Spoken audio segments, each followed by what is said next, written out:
Let's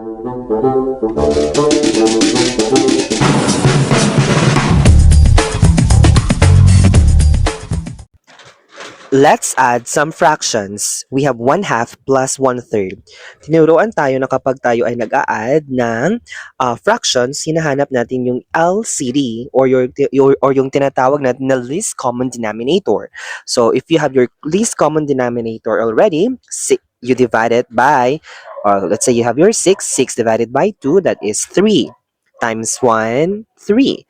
6 divided by 3, that is 2 times 1, that is 2.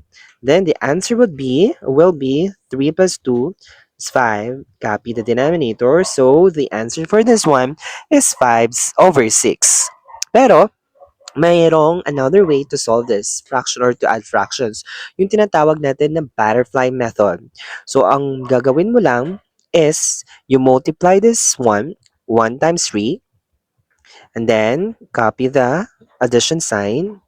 This one, 1 times 2, 2, then 2 times 3, that is 6. So, add natin, we have 5 over 6. So, ito na ang sagot. For number 3, for this number 2, you have 1 times 3 plus 2 times 2 then yung denominator, 2 times 3, that is 6. That is 7 over 6. Alright, madali lang siya, di ba? Okay, for this one, you have 5 times 5, 25, plus 2 times 6, 12.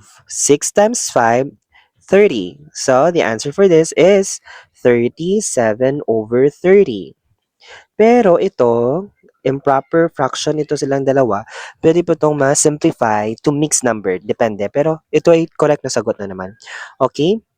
Then we have this fourth fraction. So we have 3 times 5, that is 15. 3 times 7, 21. 7 times 5, 35. Simplify, we have 15 plus 21, that is 36 over 35. Okay, try the last number. You may write your answer in the comment section.